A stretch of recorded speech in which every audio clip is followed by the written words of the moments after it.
This is a lecture from OpenTuition. To benefit from the lecture, you should download the free lecture notes from opentuition.com. Okay, how did you get on with that example? Did you find it okay? Bit of a challenge? You probably found it a little bit of a challenge, but that's because the first question you possibly ever done on interest rate swaps. The more of these questions you do, the easier you will find them. They become very repetitive, very cyclical, and much easier to go through there and understand. So what was your answer? Did it look something like this? Did A go through there and take out a fixed rate loan and end up with a variable rate at cheaper than what it could get by itself on the market?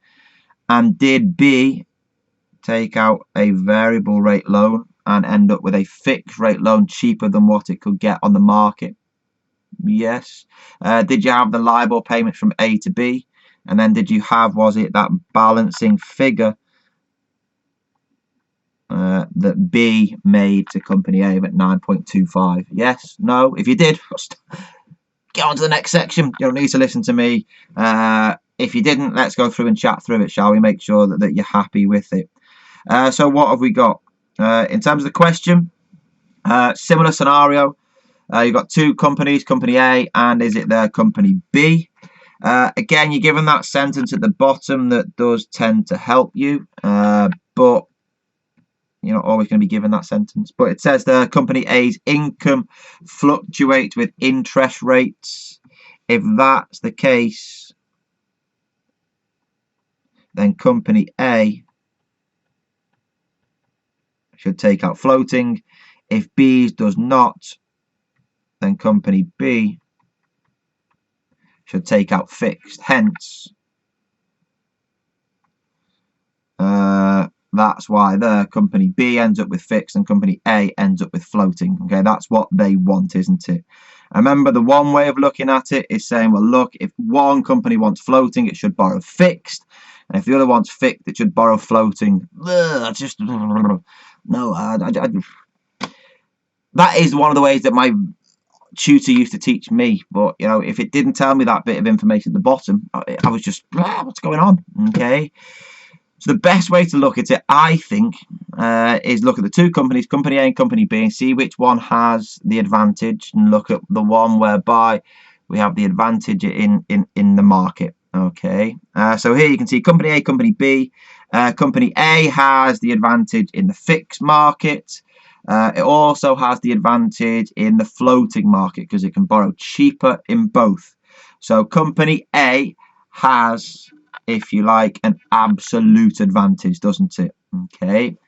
However, company A should borrow in the market where it has the biggest savings. So if that's the case, company A should borrow fixed, which fits in well because if we borrow fixed, it will end up floating.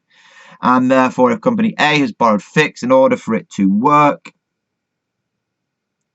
company B should borrow there, is it at LIBOR? Okay, so what we've got there is we need to work out, is it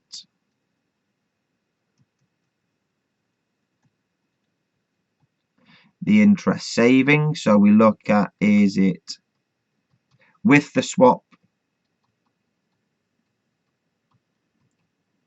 versus without the swap? Okay, so with the swap, A was 10, B 11.5. Sorry, LIBOR plus 1.5, isn't it? Okay. Without it, A would borrow floating, and A's floating was LIBOR plus 1. And B's fixed is there at, is it 11? So is that then with the swap, LIBOR plus 11.5. Without the swap, it's LIBOR plus 12. Okay, so with the swap, it is cheaper. The saving is 0.5, which is therefore 0.25 each, isn't it? Okay, divide by 2. Just be careful, it might not necessarily be a 50-50 saving. okay, you would need to go with what you are told within the question. If you're not told anything, split it equally, okay? So if that's the case, we then need to work out, is it the outcome? So what we've got there from the outcome,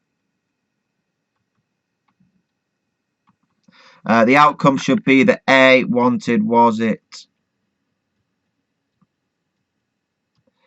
variable? And in the variable market, I think it could get, was it LIBOR plus 1? Let's double check. Yeah, company A, LIBOR plus 1.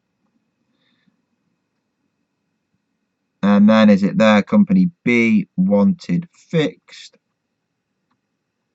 And its fixed was there at 11. Don't forget, though, you've got the savings. It will make a saving by entering into the swap of 0.25 and 0.25, which means there that is LIBOR plus 0.75%. And is it there 10.75%? Okay, that should then be the outcome of the swap, and it is. If you go through there and pick it out, A wanted variable, so it started off with fixed. If it borrowed fixed, it got 10%. We need to get LIBOR plus 0.75 because that is the outcome of the swap.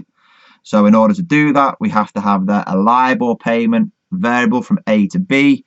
And what then happens there is that the LIBOR payments then cancel.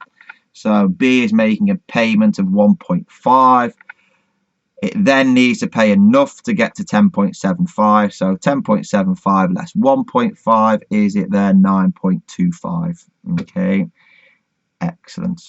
Okay, so B has now got fixed at 10.75, and A, is it there LIBOR plus 0.75? When you net it off 10, payment 9.25, receipt is a net 0.75 payment, isn't it?